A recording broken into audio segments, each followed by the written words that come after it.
Today, we're either gonna earn chips based off your questions, or we're gonna get lost in the shuffle. Paula, Chaz. it is that time once again where we are gonna turn to the board gaming online community to harvest some questions that they have sent us to compete for glory and chips. I won the last one, didn't I?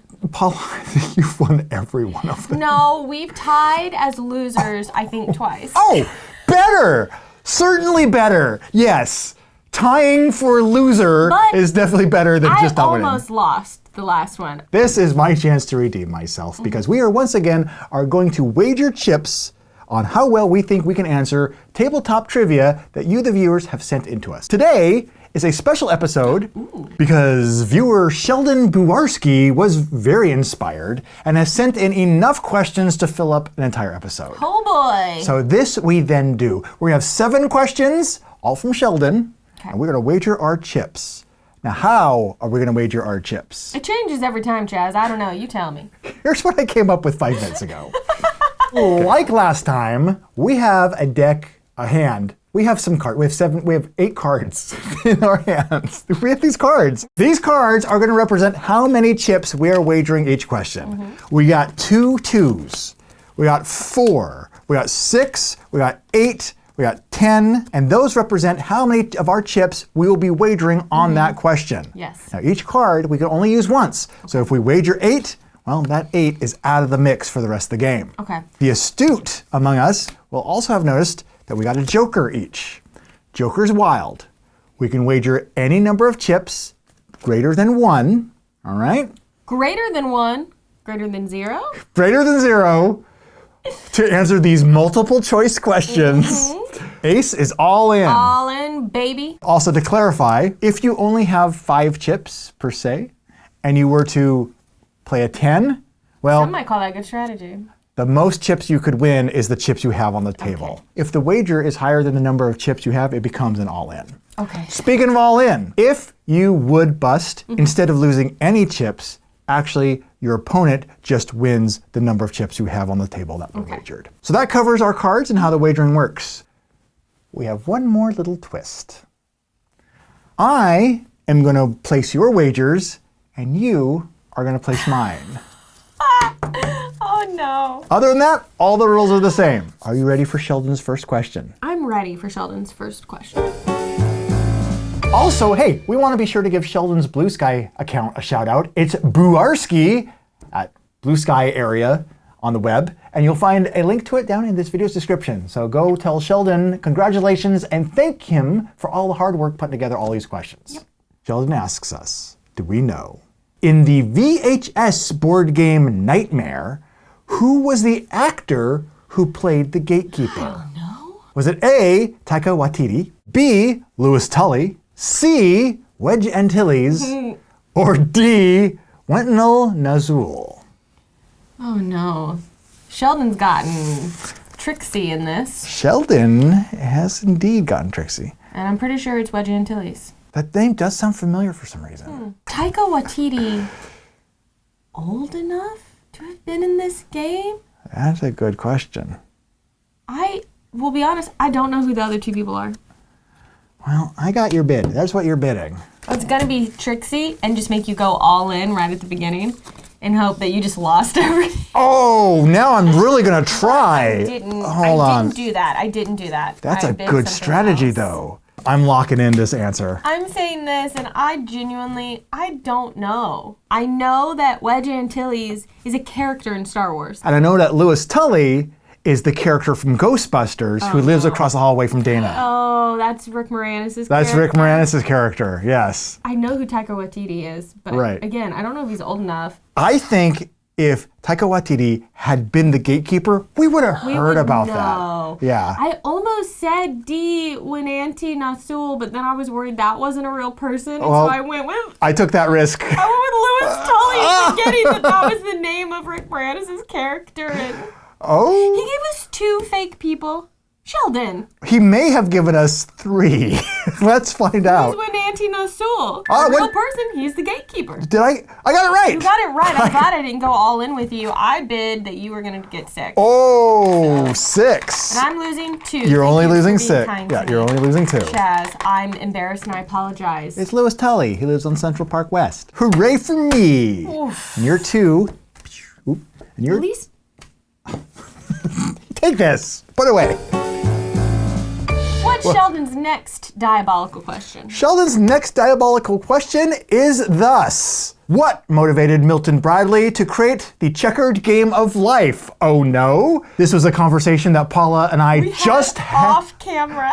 Right before we started recording, I shared this story with Paula that the checkered game of life was motivated either by A, winning a lithographic press in a game of chance, B, working at his rich uncle's train ticket printer, C, Abraham Lincoln's beard, or D, a day at the park, people watching with his brother. This is a great question because if you hadn't literally just told me the answer, there's no way I would guess this. I'm using my joker, and you are bidding 1. I almost did the same for you, but I didn't. There's a 2 under here, so who's the nicer person now?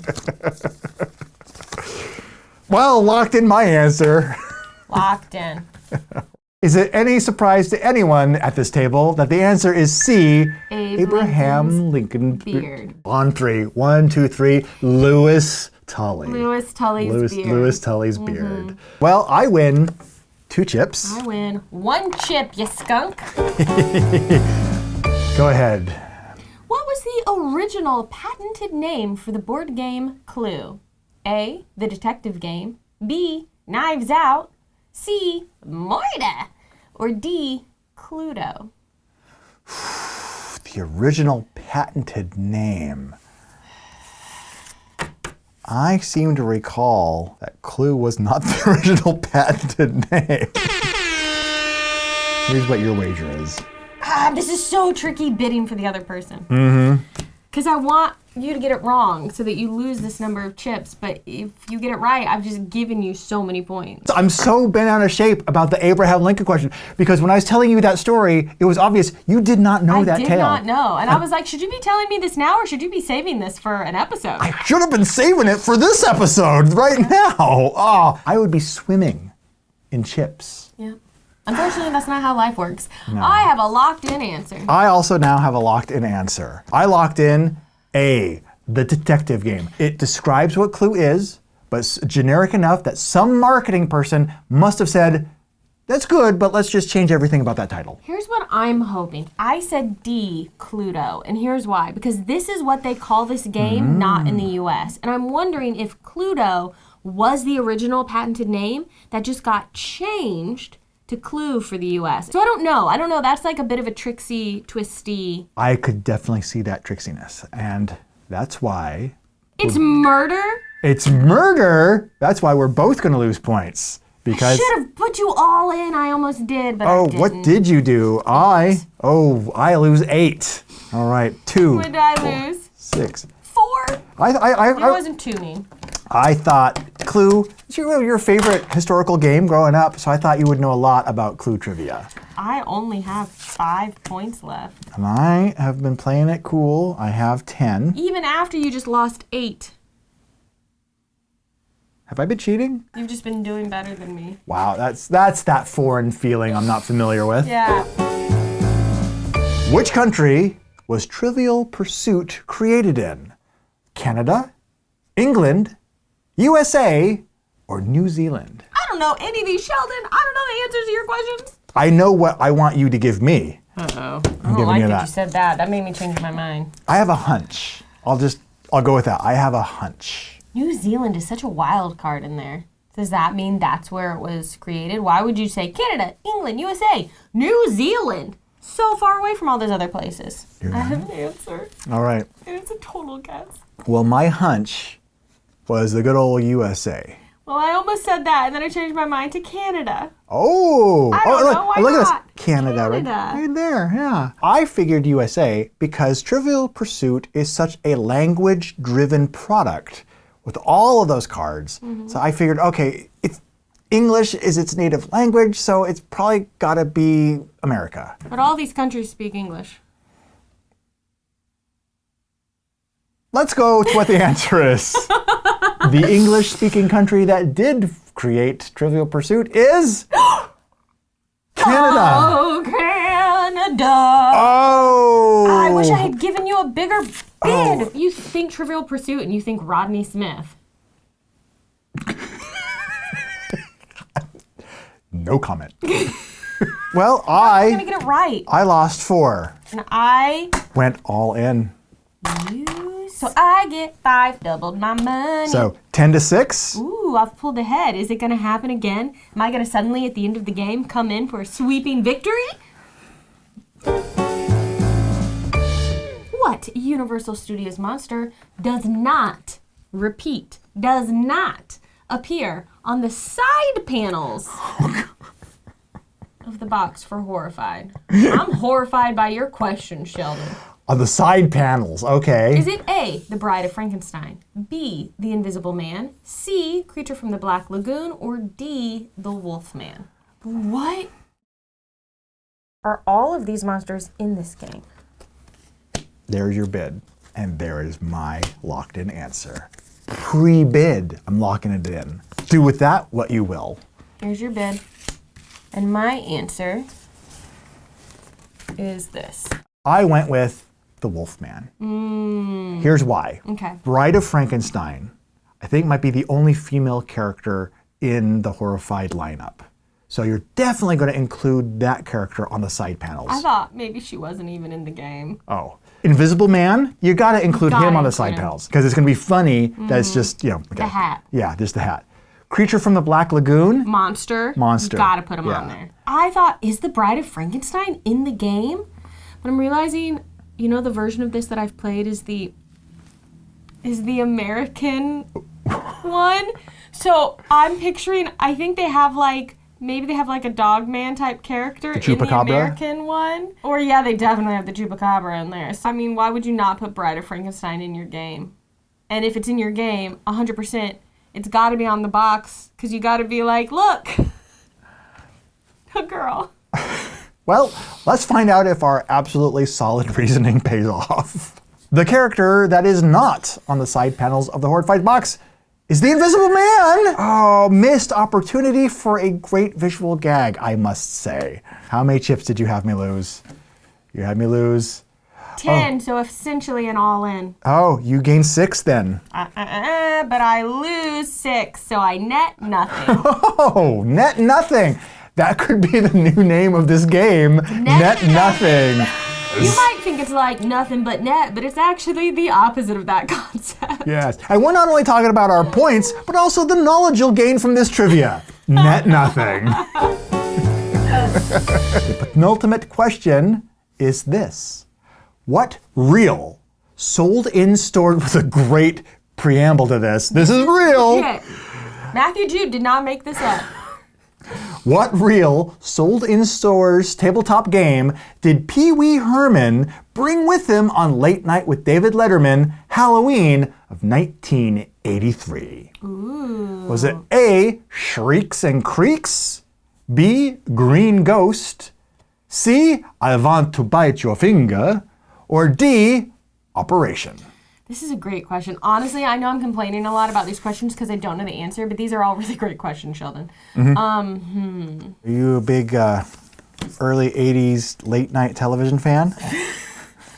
I was probably awake at those hours in 1984 when I was first born and not sleeping through the night. So perhaps my mother was watching it and I soaked some of that in through. But in 1983, I wasn't alive yet. Okay, I'm gonna go with this. I'm locking in my answer. I've locked in an answer that I want. I don't know if it's right, but I want it to be true. Do you want it to be true, or do you want it to be true? I want it to be true. You want it to. That was my second choice. I actually went with Operation just because it was more mainstream. That is the one I almost went with because I could see him bringing that on. But then I also thought this is a hilarious bit if Pee Wee Herman brings a game, I Want to Bite Your Finger, and does a whole bit with it. So I was like, you know what? Go with what your heart wants, not with what your mind thinks. Ooh, that's... Listen to your heart. Let's reveal the real answer, which is... C. Paul Rubens for the win for you. Listen to your heart. I'm listening to this card, which is losing... Oh, all in. So you gain 6. plus 8. It's all happening. It's all coming up, Just Paula, how again. I like it.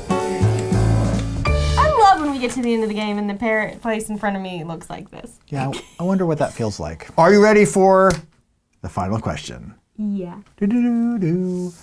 Here we go. All It's a right. question. It's the final question.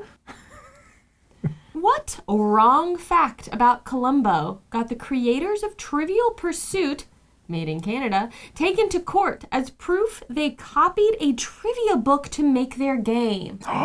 Those nutty Canadians up to no good. Oh boy, I bet they said, sorry. Oh, I'm so sorry. A, his grandson's name is Fred. B, his daughter's name is Jenny. C, his wife's name is Kate. D, his first name is Philip. Which was the wrong fact about Columbo? I don't know. This is a joker. Oh boy. My answer was that his daughter's name is Jenny. And the only reason I picked this is because that song, 8375309, It's famously about Columbo. yeah, about Columbo's daughter. That's Jenny, I want your number. Ooh, 8675309. your daddy's name Columbo. Well, I have no idea what Columbo's first name is, but I feel like it's most likely that the trivia question would be about Columbo himself, and so perhaps his first name is not actually Philip. It's Christopher. No, it's not. You got me. I was like, oh, no, what? Oh, wait a minute. I'll take what I can get at this point. Okay, the real answer, for those who want to know, is indeed that his first name is Philip Israel. Oh my What's word. Columbo's first name? Well, you get 6 I plus. get 16 because you gave me a 10. These have started to look like little, like, salamis to me. Well, Paula, you earned it. You know what else you earned? What? The opportunity to share a game night pick with us right after this. Yeah, we were thinking about detective games and Clue, which I love, and I'm always on the hunt for good hobby stuff, like hobby level games that are like Clue, that give me the feeling of Clue. And for me, that is Awkward Guests. If you like a game like Clue, you owe it to yourself to try Awkward Guests. It basically gives you a scenario like Clue. You're in a house and a murder has taken place. You have a bunch of suspects. You have rooms on a little map. You have weapons and like the clues that those weapons might leave behind, the kind of residue they might leave, the kind of mark they might leave on a body. So these are all the bits of information you're going to gather to help you deduce who is the killer, what their motive was, and like where the murder happened. And you've got cards that you're drawing and looking at, potentially trading with your other players to get new information, and you're marking on your little map to figure out where were people in the house. Every turn, you're getting new information and putting together all of the clues. It's really great. I am going to check this out. I might make it my next game night pick. Hey, and if you want to have your own game night pick, you can go to GameNightPicks.com and start using that platform to help you organize your game nights with your friends or how you get together to play games at things like a convention. Thank you, Paula. You're so welcome, Chaz. And thank you for joining us. Yeah. We'll talk to you again soon.